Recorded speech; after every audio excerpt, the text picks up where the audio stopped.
Hello and welcome to another edition of Issues with Jide. Here we're talking about actions and inactions of those who shape our political and national landscape and how these impact us positively or otherwise. I'm Ibrahim Shita. Today on the show, Atiku, Tinubu, Kwankwaso disagree as Peter Obi leads in opinion poll. Also on the show, Governors Emmanuel, Tambuwal lead Atiku's campaign council, but Makinde, Bode George insist ASUU must go. And later on the show, ASUU expresses readiness to call off strike if solid agreement is reached with federal government. In the course of the program, we'll take your questions. But first, subscribe to our YouTube channel and drop your questions in the comment section. I have joining me via Zoom, the maestro himself, Babajide Kolade-Otitoju. It's good to see you again, BKO. Thank you, Brian. Nice. Now, an opinion poll recently conducted by the forthcoming presidential election had projected the Peter Obi's Labour Party as the winner of the 2023 presidential election, ahead of the APC's Bola Tinubu and PDP's Atiku sharing the second place, and the NNPC's Kwankwaso coming fourth. What do you make of this poll, tipping Obi as the winner? Well, the explanation that the ANAP guys have offered is that the poll is not predictive, which means the poll is not saying that, look, the 2023 election will be won by any individual, but that they are saying that if an election was conducted today, the majority of the voters indicated that they will vote for Peter Obi. So they are saying, look, this is not predictive in nature. It's just a means of gauging voter behavior and all that. But I can understand why other candidates are hungry. Other candidates believe that, look, there is no credibility to this poll. They cite the fact that the same NOI had organized a similar poll in 2015, which indicated that Goodluck Jonathan will win the election, and then it didn't win. So if we are to look at some of the facts that they came up with,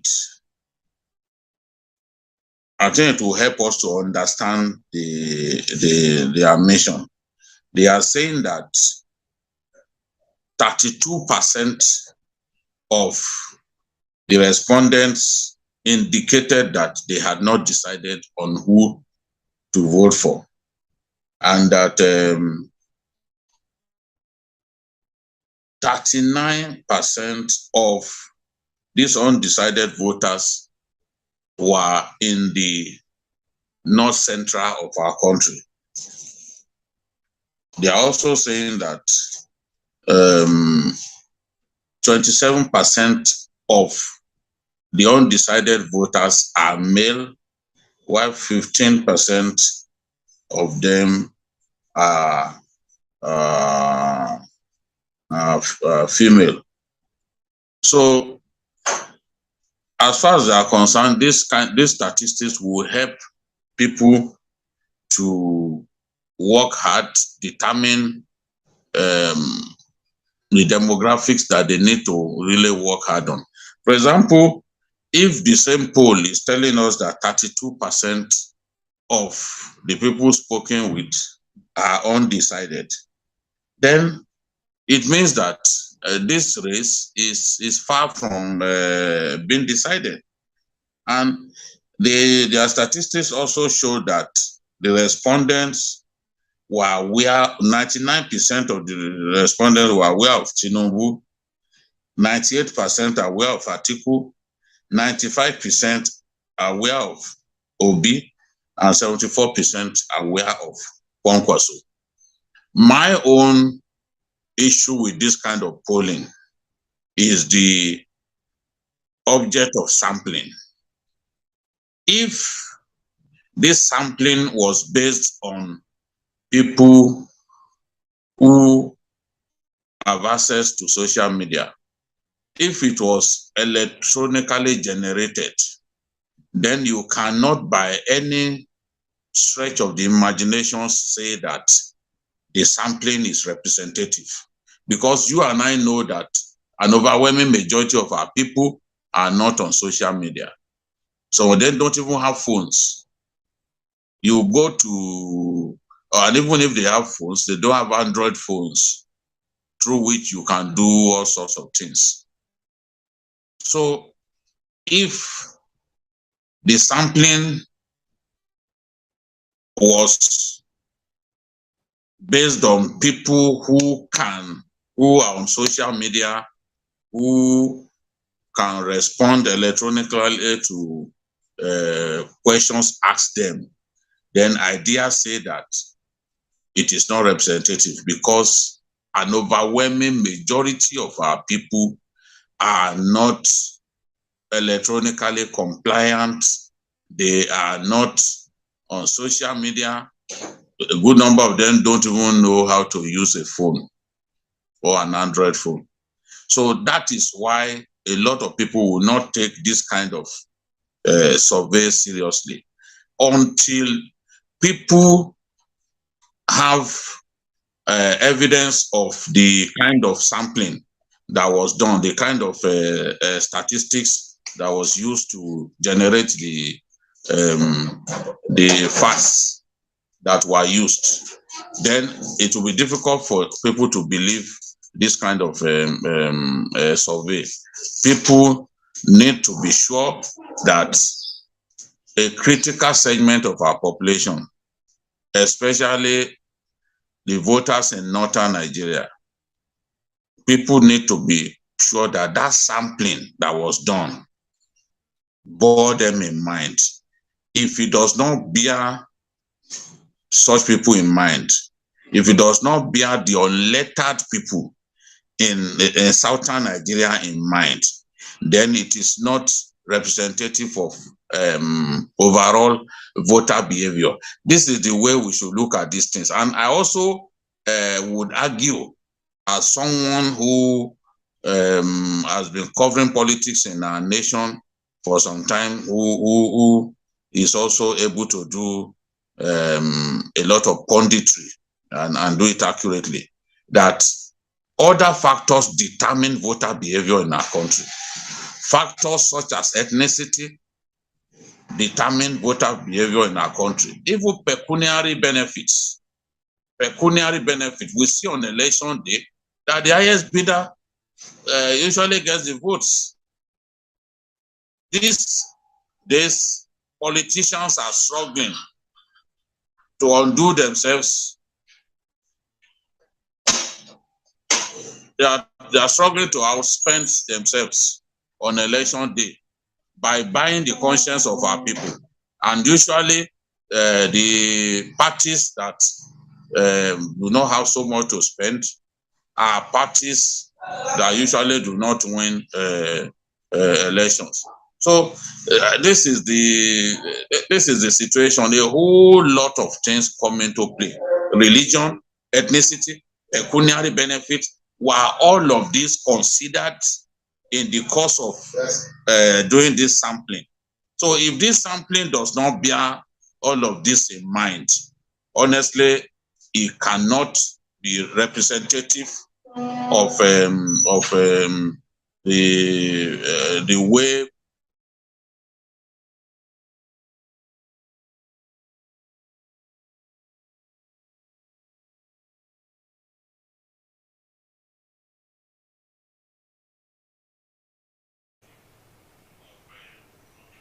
Yeah, BKO, looks like your video is frozen. We really can't hear you again. BK, if you can hear me, let's see if you'll be able to hear me now.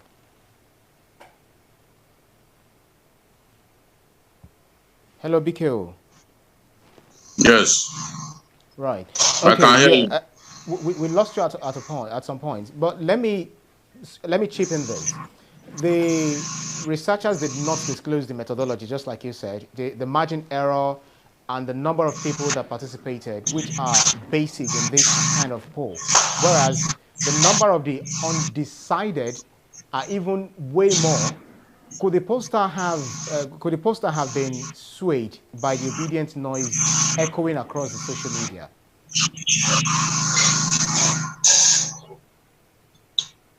You see, I don't want to dismiss what these fellows have done, but I have lived in northern Nigeria, where the bulk of the votes in our elections usually come from. And I'm saying that if this sampling was done electronically, then it cannot be said to be representative, because a preponderance of our people would have been left behind if this was electronically generated. If it was on social media, that if it is social media users that were used for this sampling, the sampling has to be representative. It has to be across board. You know, for it to be scientific, for it to be empirical. Once you leave that out, there is no way that it can be representative. It can be representative of the people on social media. Yes, that is a fact. But we are saying that a lot of our people who come out on election day, older people usually vote a lot more than younger people in our country. And we are saying that a majority of the people who vote are not on social media. So this is a fact. Whatever it is that they've come up with, if it does not bear in mind, if the sampling does not bear in mind the people who are not on social media, the very poor people in our rural communities, then you cannot say that that sampling is representative. This is a very, very valid argument, and it's a simple one. It's a simple one, because we've not reached that point when we expect that nearly everybody, even in the US, they use landlines to be sure that this kind of sampling cannot be faked. They use landlines.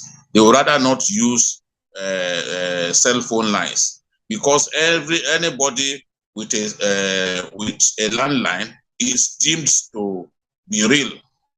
He has a house where he put his landline. So there are many ways by which you can make your sampling representative, you can make it scientific, you can make it cut across every strata of our population. But I don't think the NOI people have done that. And if they've done that, then they will need to provide evidence that this sampling will carried along our people in the rural areas, our people who are not on social media, our rural women and men in the hinterlands, in the remotest parts of our country. Once you can't do that, you've not done anything scientific. You've left a critical segment of the voting population behind, and whatever you come up with as a result cannot be taken seriously.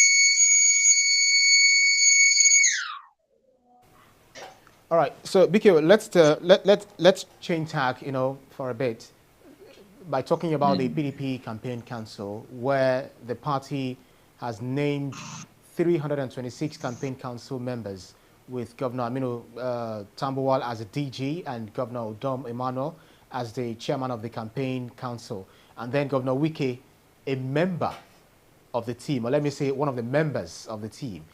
It does look like the party is trying to move on from the distraction the internal crisis may be causing it, yeah? Yes, that's a fact. But let me also add that we have about 5 months to the election. Anything can happen. Anything can happen. Some of the facts that came out here can either be reinforced or be brushed aside by the current realities. So no one is by no means dismissing the work that they have done.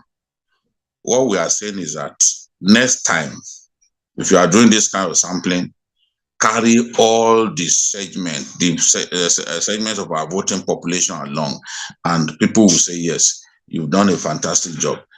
So let's leave it at that. Talking about the PDP, there's no way the party can wait forever. The elections are inching closer and closer.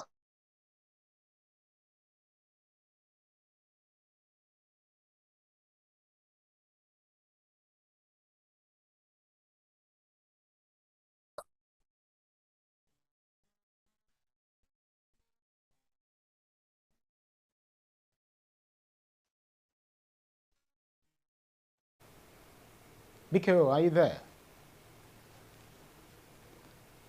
It looks like we've lost connectivity again with Adverts of their preferred candidates. So PDP is conscious of that. Look, time is not on his hands. You have a formidable opponent in the APC. How much longer can you continue to waste time to constitute your presidential campaign council? So at some point, the party has to move on. And that is what we have seen. They've done a good thing by accommodating all the governors of the party as members of the campaign council, and they've given them responsibilities. Yisom Wike, who is still hungry with them, is also part of the campaign council. The governor of Oyo State is also member of the campaign council in charge of the South.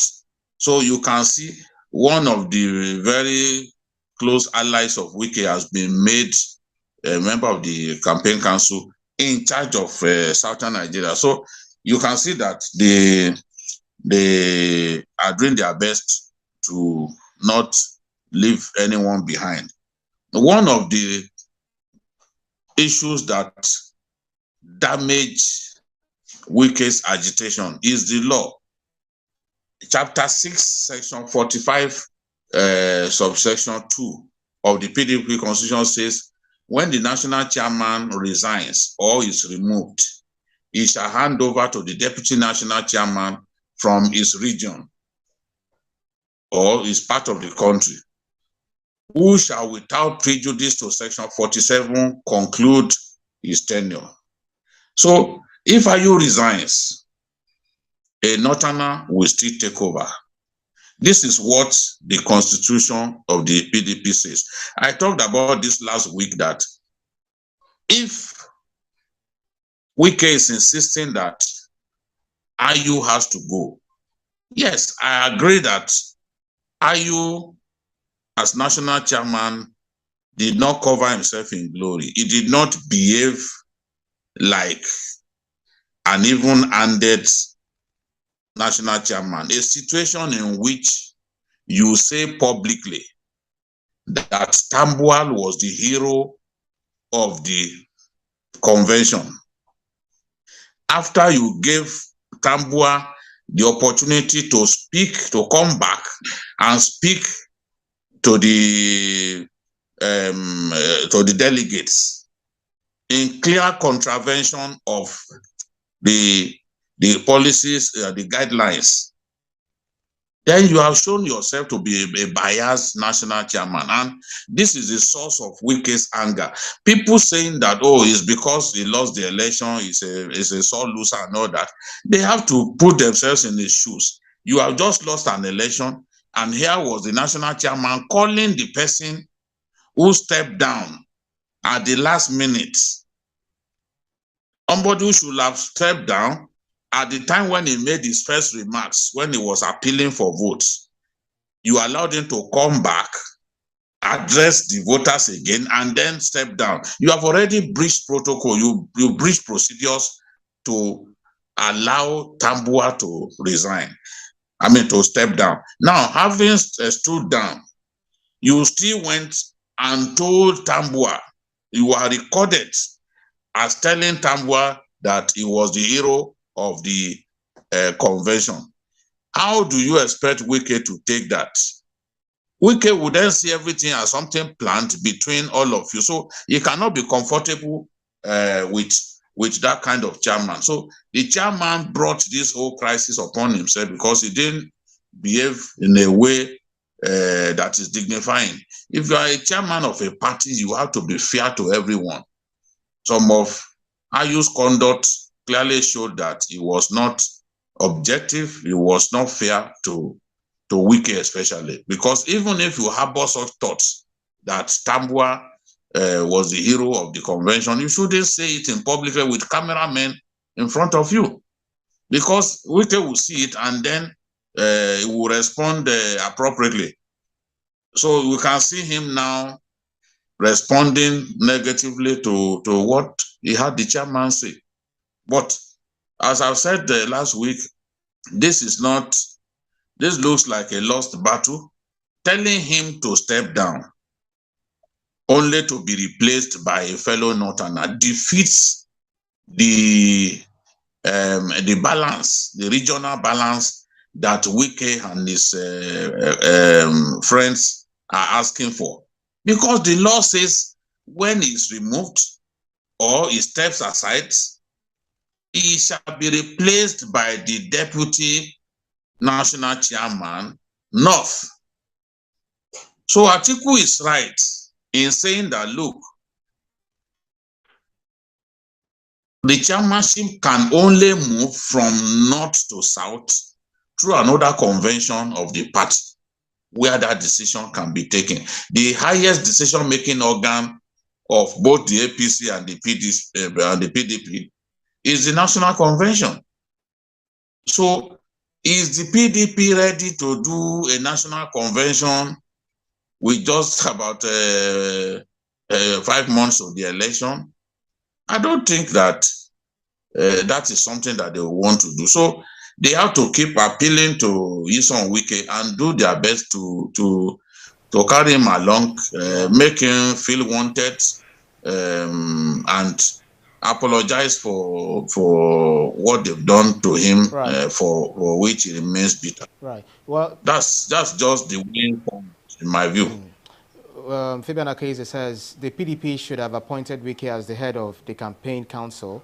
They need him more than ever, as he is the most influential politician in the party. Well, it remains to be seen what shape the September the 28th inauguration of the committee members would take. Maybe Governor Wike and other aggrieved party members would, attend the inauguration of the, talking about would attend the inauguration. But let's move on to before I move on to the other one. There are some of them who are bitter. There are some of them who are bitter, who believe that their party let them down. That if an APC with far less southern governors can go ahead to say, okay, let power shift to the south, the PDP should have done better. But the greed for power among some of his leaders ensured that they still kept the ticket, the presidential ticket of the party in the north. Many feel betrayed, and some of them who are fighting at this time, they feel betrayed by their party, and they are wondering, well, how can we have so many governors from southern Nigeria, yet our party didn't think that power should shift to the south. It is APC that, with a preponderance of northern governors, that ultimately decided to do that. So this is the reason some of them are protesting, frankly. Makes sense. Well, let's move to our last topic. The Academic Staff Union of Universities said the union is willing to end its 7-month-old strike if concrete agreements are reached with the federal government. These issues remain persistent, but do you see any end to the strike in sight any moment now? Anything can happen. With these politicians, you never can predict. I I saw a story indicating that Mr. President had a meeting with pro-chancellors. Now, after the meeting with pro-chancellors, we've been told that the president will continue the consultation. He should go ahead and have another meeting with vice-chancellors. You know, the Minister of Education had a meeting with pro-chancellors and vice-chancellors. And after that meeting, the vice-chancellors came up with their own suggestions to end this strike. It was a very, very valid, very good suggestion. And if the VCs can come up with such a suggestion, I expect the federal government to look at the suggestions that the VCs came up with and attempt to end this logjam. It does not dignify the government to allow this strike to go on. People abusing ASUU, they fail to bear in mind the fact that ASUU itself has been treated shabbily by government. You don't enter into an agreement and suddenly refuse to implement the agreement. Why did you sign in the first place? Did anybody put a gun to your neck? Now, Mr. President is saying something that in future, nobody should sign agreements that will be unimplementable. But the people who signed the agreement, nobody put a gun to their neck. They read through before agreeing. And even if you want to blame the Jonathan regime or even the Yar'Adua regime for the 2009 agreement, how about the memorandum of action that the Buhari regime's representative signed in 2020, leading to the end of the strike? Why hasn't the government implemented agreement that it is signed without being forced? So these are the issues. And a lot of the demands are still there. ASUU is saying, okay, there was a test conducted between IPs, UTAS, and other payment platforms. Release the result of the test. When you release the result of the test, we will abide by the outcome. We'll go with the platform that came first. Why is it difficult for government to agree to that? Why are you insisting that everybody should be enrolled on IPPIS? As if the IPPIS is the silver bullet that will put an end to corruption in our country. With IPPIS in place, are we not seeing people stealing billions of naira, including an accountant general of the federation? So this is the thing. You don't get into agreement with people and then suddenly refuse to implement the agreement. No. It makes no sense. That's why this strike has continued. Where is the report of the visitation panel to universities? Why not release the results? What is holding it? The end academic allowance says that these lecturers are asking for. What are you going to do about it? How long is it going to take to pay? So you shouldn't get into agreements that you know in your heart that you are not going to implement. It's unconscionable to do that. So I just hope that the president would continue this consultation. Having met with the pro-chancellors, he should go ahead and meet with the VCs. So by meeting with the VCs, hopefully we'll have the solution to this problem. We've got to meet with the VCs. The VCs have come with a very good set of ideas that can put an end to this nonsensical strike. So it is up to government to implement those ideas that the VCs have come up with. You can't say that the VCs are biased. Yes, they are part of the university system, but they've told you the truth. Trying to use people to break ASUU strike, and it will not put an end to the strike. This is not the first time that ASUU will go on a long strike like this. Government has to take the practical steps to put an end to the strike, not trying to use some lecturers to break the strike. And the funding of education has to improve in our country. Why should countries like Ghana be spending much more on education than Nigeria? Right. Why can't we do better? We spend a lot of money on defense, and we are seeing evidence now that some of the money gets looted. That's the thing. Yes. Right. All right, BK, we are running out of time. Let me quickly see if I can run through some of the comments that are put down here. David says, Mr. Jide, I love you. Wow. Matthew Ehilawa says, I like your analysis, Mr. Jide. Nelson Adufe Samuel says, PDP doesn't have the intention of running for presidency. Lionel Sunday said, does it mean that ASUU doesn't know about the law when he promised to step down if a northerner wins the primary? Would you like to respond to that very quickly?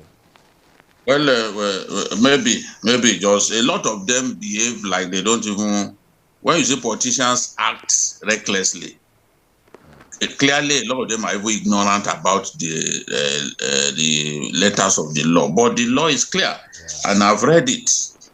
I knew this, even when Oshomole decided to step aside, that it was Ajimobi, who was deputy chairman, that took his place. But unfortunately, Ajimobi fell ill and he died. So the law is there. The law is there. So the party can do nothing about a law that is very clear. Chapter 6, section 45, subsection 2. It's very clear. So it's Wike too should realize that that's what the law says. And Wike is a lawyer. I think he needs to be asked that question that, you are asking for the South, for this thing to go to the South. But you can't achieve it by simply asking this man to step aside. There has to be a convention. And I recall that the last time this kind of thing happened in the PDP and the chairman was replaced, it was at the convention of the party. Yes, it was at the convention of the party. When Jonathan emerged as candidate of the party, and they had to replace, I think, Venatius Ikem also, with a northerner. It was at the convention of the party. So if the party can organize a convention, then it will happen. It will move from north to south. But this kind of decision cannot be taken through a mere resignation. According to the law, it cannot happen through mere resignation because the law provides for the deputy national chairman North to replace ASUU in the event of his resignation or his removal. But if you are saying you want power to go to the South, then ASUU's resignation will not solve that problem. The only way that problem can be solved is at the convention of the party, when a decision is taken to say, okay, we are going to the South this time. It can't be done by a mere resignation or removal of the national chairman. So let me see if I can still take one or two questions, and we've got one of our viewers. Evans is saying that I didn't take some of the questions that he's put up. I saw them. We've always told you that whenever we have this program, always ensure that your questions are in line with the topics that we've chosen, the issues that we have planned to treat today. So if you're asking questions definitely out of the context, we might not be able to entertain them. So I'm sorry about that. We may not be able to take a question, and we should just try to ensure that we stay within the limit instead of we're all cultured here, rather than coming online and show that most of us are uncouth when it comes to public statement. Let me take this question from Adufe, who says, PDP aren't ready, but just saying they're as respected brand. I'm not sure what he's trying to say. ASUU has forgotten why they are striking, because it seems they are tired of staying at home and they are willing to succumb to the demands of the government. That's Fabian. Do you agree, BKO? No, I disagree. They are saying if concrete steps are taken, though there is a condition that if if government agrees, and we all know the major demands, they are saying renegotiate the 2009 agreement. How many of us will agree to be on the same salary since 2009? So, and they are saying we don't want IPs, we want UTAS. If government does those two things, I'm sure ASUU will go back home. They've said that just do those two items out of about 9. Just do them, just 2. They will go back to work. But government is not prepared to do any of that, and the president also said he will not pay their salary. So it's not a question of ASUU being tired of saying at all. He does not know these people. This is not the longest. This is the second longest ASUU strike. So it's not as if ASUU has never gone on a strike as long as this. This is the second longest. So they are not tired yet. And I understand that even some of the ASUU chapters, they contribute money that they give to their members. So they are finding a way to survive. And you know, the longer the pain, the more difficult it becomes for some of them to compromise. And the structures of ASUU make it extremely difficult to compromise. Even their leaders cannot take decision until they've called the NEC meeting of ASUU. They will now also have a town hall where they will agree. So it's difficult. Even if you bribe ASUU leaders, they still have to bring the decision to the generality of ASUU members. That's why it's so difficult. Maybe if it was down to the leaders, maybe by now this strike will have ended. But right. Okay, BKO, I think it's time for us to go. You're frozen. Let me be sure that you're back before I call it a wrap on the show today. BKO, are you there now?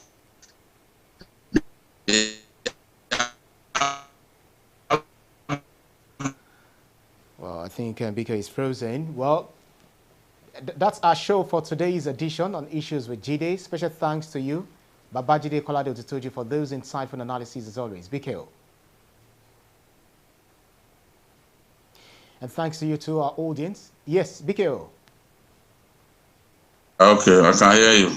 Yeah, we are calling it a wrap. So I'm saying special thanks to you for those insightful analyses and some of the questions that we're not able to take, even though some say being a professional when it comes to legal practice, they tend to be asking questions, you know, from someone who is not a lawyer. So your final thoughts, your final words on this. Well, you know also that people do things deliberately.